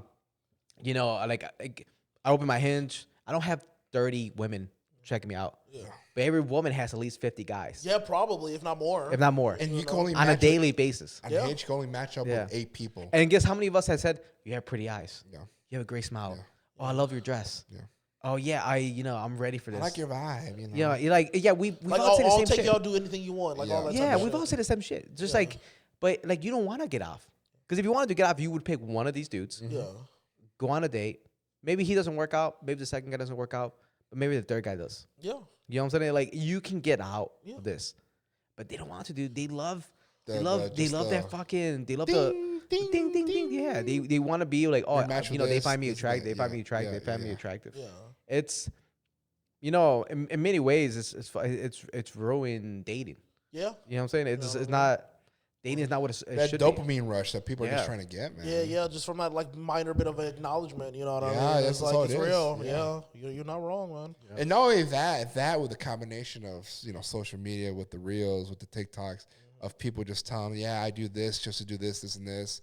Or the one video that Ramon showed me that this girl basically saying, yeah, guys shouldn't have a roster, girls should have a roster though. Yeah, that's crazy. And she Yeah, was saying it's a why video. they, It's a she video was of a defending girl. her point. I'm like, the girl, bro, this is she's bullshit. like, girls should have a roster of guys, but guys should only prioritize one woman. And I'm like, how does that fucking make sense? Yeah. Wait, hold on. I don't know how it works on Yeah. the woman's side, but I agree that I think it should be equal for both. I think it should You be equal for both. You For should sure. prioritize one person. One at a person. time. Yeah, if you're truly looking to get a marriage or a relationship out of it, both people. Yeah. Like, hey, I'm going on a date with this person, so if we go on the 1, 2, 3 dates, those 3 dates, I'm 100% focused on. Yeah. Yeah. Like, You know what I'm that's how it saying? should be, yeah. And 3 days could be like, it could be a week, it could be 2 weeks. It's not gonna take your whole fucking life. No, not at all. But give the true intent of trying to make it work Yeah. before you like, I'm gonna go on a date with this guy on Monday, this guy on Tuesday, this guy on Wednesday. But 30 And foot out. the thing before is you too, start. like, in the back of my mind, I'm like, oh, I'm competing with 2 other guys. Yeah. But I don't know that I'm competing with 2 other guys. But you know for sure. Yeah. You know? I fully agree with you. Yeah. Like You got to be the favorite out of 5 guys nowadays, dude. Yeah. The favorite. Mm-hmm. The most funniest, the best smiling, the best looking, the best of the best, dude. Yeah, you gotta have to. everything. Like, yeah. In order to just have some of her attention. Because even then, her attention's not fully on you, dude. Yeah, I agree, and that's the issues with online dating. You know what I mean? Because it's like, or just dating in general. You know what I mean? Because like I know like the problems that we're talking about now are only so prevalent because online dating is in your face constantly. You know what I mean? Yeah. But I guarantee you, our motherfucking uncles and like people from a previous generation had all the same fucking issues. I don't know. My people were kidnapping people. I have so many. My grandfather, grandmother, y'all just got kidnapped. Like what? Yeah, like in a sense, like that used to be the thing in Mexico. Like you would find somebody, you fall in love with them. Both of you guys are like 14 years old. You know what I'm trying to say? And then you would kidnap the girl from their ranch, take her home, get married. That's it. But then you'd meet back up with a family. Though, Yeah, right? you get back Okay. together. Yeah, but there Yeah. was a lot of kidnapping. So kind of like that's wild. Bring that back. Bring Was it it kind back. of like some shotgun weddings type of shit? Yeah, a lot of it was a lot But of they stay like, forever. They stay for yeah, the most part, it's man. like, it was, people kidnapping people. Bring it back. Bring it back. Yeah, Bring it that's back. crazy. You know what I mean? Elope. Yeah, that's The one thing I want to say real quick, but it's funny too because like, we'll say some crazy things on Hinge just to get some type of appeal. You know what I mean? I did the same thing. You know what I mean? We'll say some things, but the audacity of these women to think that we're being honest when we say some of these stuff. It's like, like we have this one line that we do, like it goes, "You're the epitome of beauty," Yep. and then like every once in a while, Boo. Yeah. It's fucking corny as fuck. corny nigga. as hell, right? It's corny as hell. Check this out. But then they'll like some of them will respond and be like, "Oh my god, thank you." I'm like, Yeah. Yeah, like hey, if you actually read that comment and you took it and you're like, "Yeah, he's right. I am the epitome of beauty." Yeah. Like, no. Yeah, shut the fuck up. No, you're not. Yeah. I'm just saying this because I'm hoping this fucking works on you. yeah, I'm just trying to get any response from you. Yeah, you know? Yeah. Like, But I'm trying to see if this works with you, so we could try with someone But else. trust me, you're not the epitome of beauty because you work at Costco. dude, hey, no. no. But I'm trying to say because the epitome of beauty, you're working at the Victoria's Secret model runaway show. I'm talking about like the true meaning of that word means that you are beautiful beyond beautiful. Yeah. Yeah, Right? and working You- at Costco, nigga, Yeah. is beautiful beyond It's beautiful. beautiful, but I'm trying to say, but like your looks is not what's giving you your money. Yeah.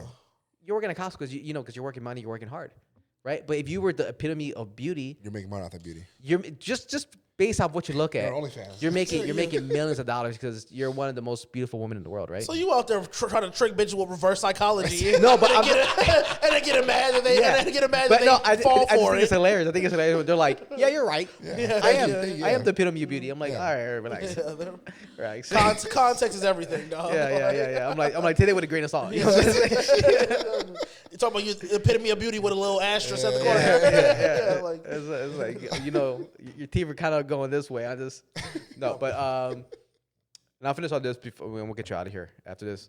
But you dropped that you worked at Rivers Casino, yes. right? So talking about gambling, right? Gambling is women, gambling money. Uh huh. it's rigged, right? Gambling? Yeah. No. I work tables, so I was a dealer, so I worked tables. Yeah. Where would he work? Blackjack? Blackjack and baccarat. I hated dealing blackjack because blackjack genuinely felt like it was rigged. I remember there was one time I got a private guy. I got a guy who wanted to sit alone. You got to be spending thousands of dollars, quickly to be like, hey, can you give me just me at the table? Yeah. I had a guy. He was from London. He had like $54,000. I still remember in those little clear trays they give you Chips and stuff. with the chips. Like, you know, you can only get one of those trays if you're spending enough money. Right. And like Status. yeah, I took $42,000 from him in the course of like 2 hours. Like, and the way dealing works is you get a break every hour, every like 40 minutes to hour, so an hour. So I was in 2 hours, I took 2 breaks and still came back and kept taking his money. You know what I mean? And blackjack genuinely feels like it's rigged. But it's not. It isn't, but it feels like it is. Yeah. But it's none of the games are rigged, dog. It's just like none of the games are in your favor. And that's just really what people... And even if that, real gambling addicts, bro, they don't give a fuck about that. Mm-hmm. Like, Dude, for love of the game. Literally, it's about the game. It is not about how much money you make. Because when I ended up leaving, it was right before they went 24 hours. I remember I was talking to one of the floors, and that's the name for the managers that walk around. Mm-hmm. You know, typically if you go to a casino, you got everybody in their uniforms, you got a motherfucker in a suit who's washing the tables. They usually refer to them as floors. Mm-hmm. And like I remember I was talking to one of the floors. He used to work at Horseshoe in Indiana. Okay. Because that's another thing, little random fact. People that work at casinos stay at casinos, but they jump around. Mm-hmm. Like most casinos, pretty much all casinos have tip rates for dealers, and sometimes depending on where you work at, like you might hit like a weird wall where now you're not making as much money as you used to, and that will cause a group of dealers to migrate to another casino. So like that's what ended up happening with that guy. But I remember just randomly asking him one day. I was like, how long have you seen somebody checked into one of your tables? He was like, 48 hours. Like 2 full days checked into this guy's table, and the only reason he got kicked out was because he was fucking musty. Damn. And that's a real thing. Well, I appreciate that.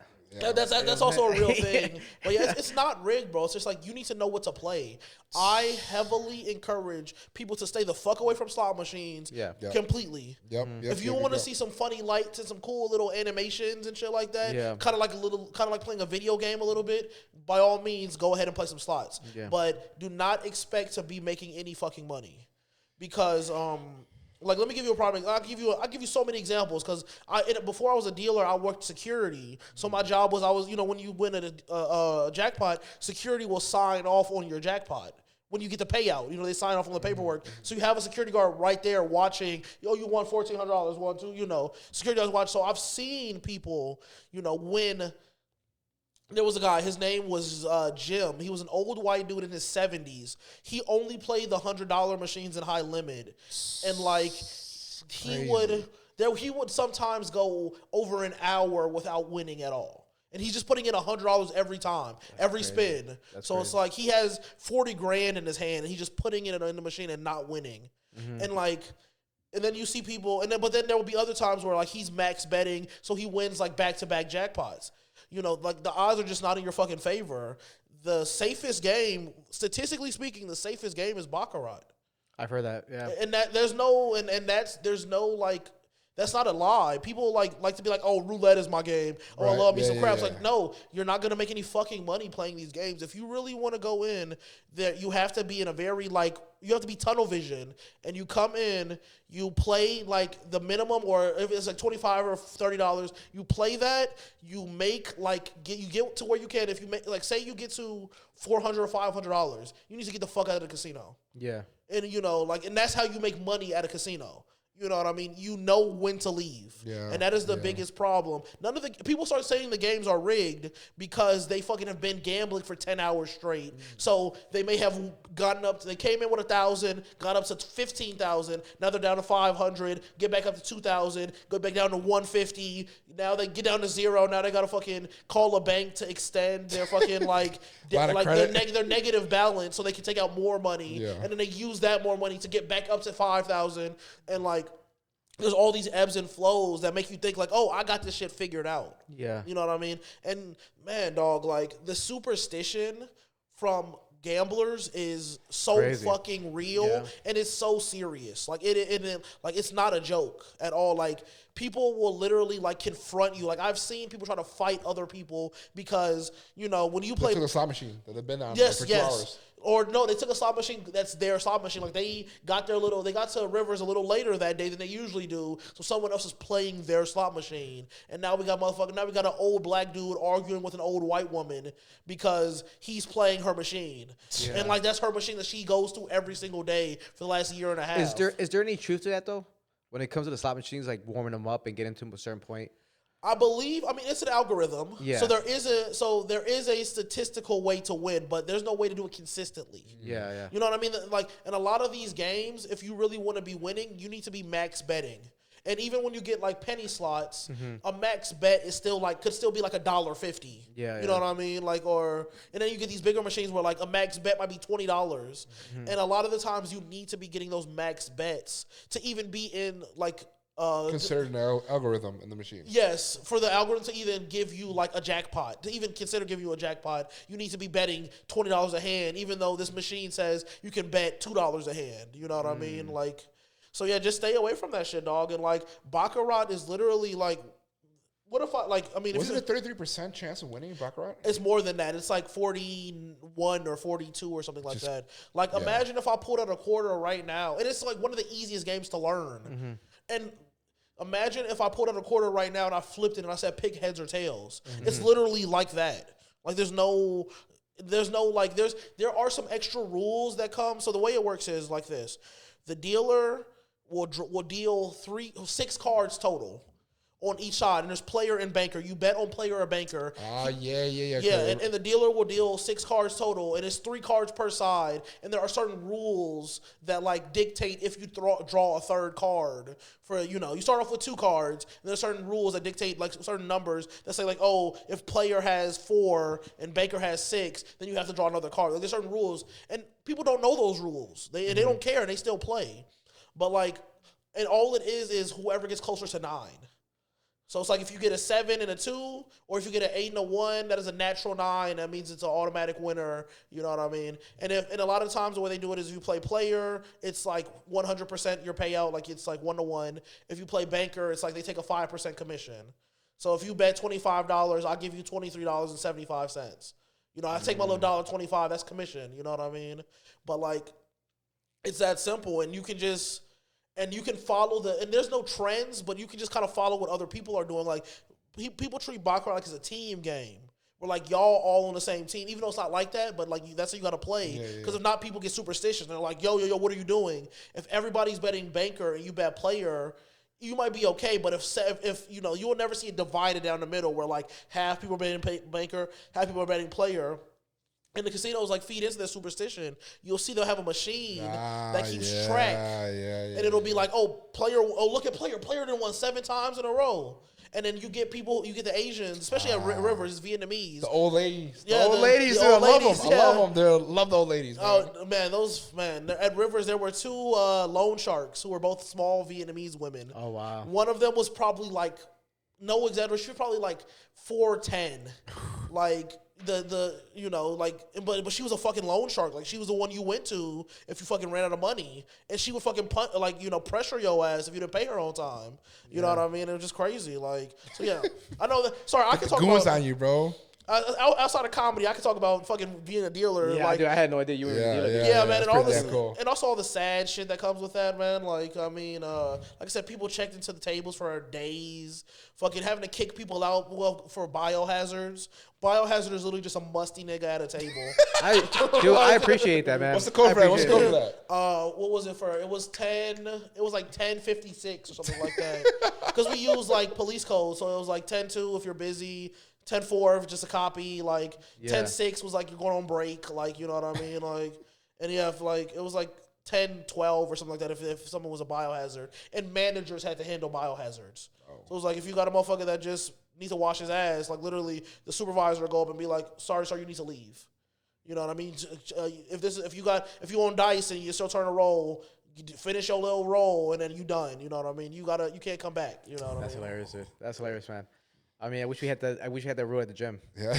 Oh, There was me some too, musty son of Yeah. individuals, man. That especially at like public gyms, man. I used to work out at B&W in Rogers Park. I don't know if you ever heard of it. So B&W is a gym that's been around since the 1970s. They're a big powerlifting gym. Okay. And like they have some strong men, stuff. They're mainly known for powerlifting. Like they were like a nationally sanctioned like place for powerlifting for the USAA at one point. I think they got kicked out or something like that. But like yeah, they did that, and like man, those corporate gyms and that gym too, like just the nasty motherfuckers that will come to that fucking gym. dude, I don't get it, man.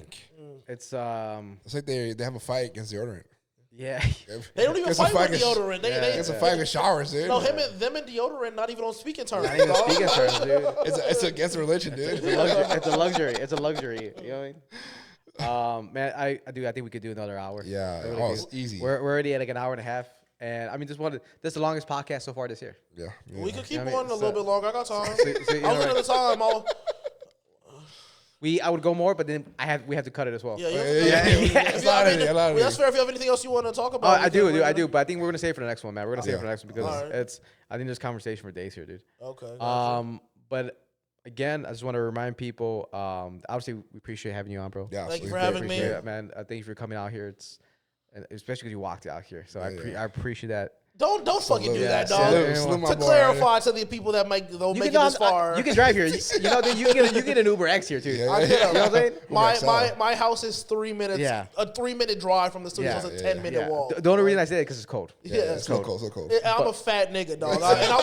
And I was born in the You winter said I'm time. there, bro. I'm made for this weather. Dude, dog. if I was out there right now, dude, I would have like 4 blankets on me, dude. I'm good. I become an Eskimo when it comes to this kind of weather, dude. I'm fucking good. But guys, I want to remind you that January 24th, Demon Hour Comedy is back at the Lincoln Lodge. It's the first show of this year. So definitely come out and check out. We have, obviously, that's why we have Melvin here with us, Dave. He's going to be one of our comics on the show. We have him. We have Christian. We have Kevin hosting again. And then I forgot the girl. I forgot her name. Look it up real quick. I drew a blank. Hold on. But yeah, you can get tickets at Eventbrite. This Demon Hour Comedy. Get your ticket. Lock in your seat.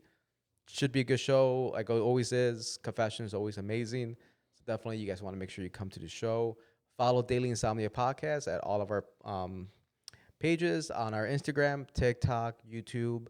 You can listen to it on all the stations, iTunes, Spotify, iHeartRadio, whatever you can find a podcast, you can find Daily Insomnia. And then follow Demon Hour Comedy on TikTok, where we post up clips, and on YouTube, where we post up the whole episode from the previous show. And then the female comment that we have. Yes, Claire Maliki, you know. Hey, we're Christian Hemingsmeyer, Claire Maliki, I'm terrible. Kevin H. I'm terrible at names. Yeah. Kevin Kellum, and of course, Melvin Stewart, of course. And then, man, where can they find you? And then this episode comes out this week. So if you have shows on this weekend, go ahead and promote. Yeah. I don't have anything this weekend, but I can plug some stuff like a little bit later down the month. Go ahead. So thank you guys so much for having me. You can follow me pretty much on every social media at Sensei Millie. If you can see this, it's on my hoodie. I like the shirt too. Yeah. We're gonna post it up too. Yeah, you can follow me at Sensei Millie. In terms of shows coming up, I have on the 23rd, I have Comedy Confessions, which is at Dreamers YOLO space. Very cool show. 24th, like they said, I have the Demon Hour. The 25th, I have my show that I produce. Please follow Big Black Comedy Shy on Instagram. I run a monthly show at the Den Theater. It's mainly for black comedians. It's one of the only types of shows on the north side. And it's a really good show. We've been selling out. We've been doing good things. It's a great show. And if you want to see some black comedy, I fully encourage it. And then on the 31st, I have a collaborative show that I'm doing with Marlon Hugh, who runs The Variants, where we're coming back together again. We're going to do it at the Den, and we're going to be doing the Big Black Variants. Okay. And it's basically just a black variety show. So, like, there's stand-up, there's improv. We have a super dope rapper. Shout out to Asha Omega. We have her opening the show with, like, she's super dope lyricist. Like I said, comedy, improv, games, prizes. Like, it's like a little bit of everything. Yeah. And I think, that's it, man. Thank you guys so much. How black do you have to be on the show? Can a 5% brother get on there? Yeah, pretty much. I mean, You can't get a. I mean, I've only given 2 white people full spots, but you can definitely get a spot on the show. Damn, like I knew it. I know it. Sign him up. Sign him over now. Sign me up, dude. I got you. I've given David Donick. That dude's the blackest white guy. The best black comedian in Chicago, and then Stephen Black has also. Stephen Black, another brother, dude. He's booked in April. He's either March or April for the show. He has a full Black, spot. Yeah. He'll be on the main flyer. Like he's going to be the first white dude on the main flyer. That's dope. That's dope. So like, I say it's a black comedy show, but it's not a black comedy show for black people. It's black comedy for everybody. Right. Yeah. It's just mostly niggas come out though. So if you're not as a stand-up, if you're not comfortable in front of black crowds, you might not like it too much. You know what they say? You can kill in front of a black crowd. You can kill anywhere. in front of any crowd. Yeah. That is definitely true. That is 100% true because niggas will be the first to not laugh. Right. Niggas will be the first to tighten up on you. Yeah. And I am and let you know about it too. And let you know about it. That's coming from somebody who came up doing stand up on the north side of Chicago. I'm from the north side of Chicago. I have been in this side of the scene, so most of the time I'm only doing white on rooms. You know what I mean? So it's like, to do that, to go from that to then jumping into black rooms, it's like, oh, these niggas hate me. You know what I mean? Like, fucking awesome, dude. Come on, go ahead, guys. I know Ramon plugged everything else in, but you guys can follow me on Instagram, Gamal Diaz. And like always, guys, again, Melvin, thank you for coming on. But this is Daily Insomnia, signing off. Peace out, yeah.